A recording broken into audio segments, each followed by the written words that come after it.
ifunguro ridutunga riduhe none, niko dusenga buri gitondo iyo tubyutse. Gusa buri mwaka abantu miliyoni 30 bicwa n'inzara hirya no hino ku isi. Ku rundi ruhande abantu miliyoni 41 buri mwaka bicwa n'indwara zitandura ziganjemo izakomotse ku mirire itanoze. 80% by'indwara abantu barwaye uyu munsi zifite aho zihuriye n'ibyo bariye. Nibyo dusaba Imana ifunguro ridutunga buri munsi, ariko kuritegura nitwe bireba.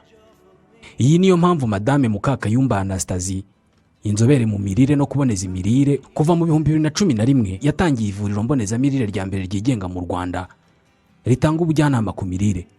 Hari abantu benshi barokotse indwara zirimo umubyibuho ukabije, diabete, gute, indwara z'igifu, iz'umwijima ndetse n'izo kugira amaraso make n'izindi, babikesha inama n'ubufasha bakuye mu ivuriro La Pervenche.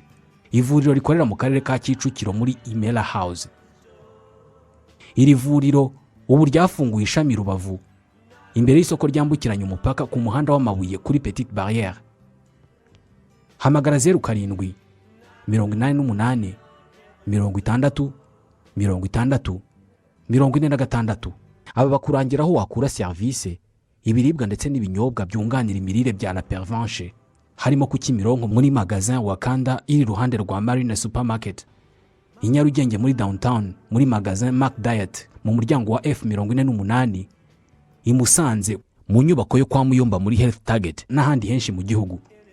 Ushobora kandi kubona amakuru kuri service n'ibikorwa byose bya La Pervenche kuri chaîne ya YouTube La Pervenche TV, ku rubuga rwa internet wa@lapervenche.rawa ndetse no ku mbuga nkoranyambaga nka Facebook n'izindi.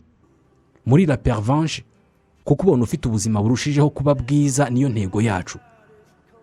Nugana La Pervenchenutritioncabinet uzabona service zinoze zivuye mu nama zitangwa n'inzobere zizakemura ibibazo by'imirire waba ufite kandi bigufashe kubona ibisubizo birambye.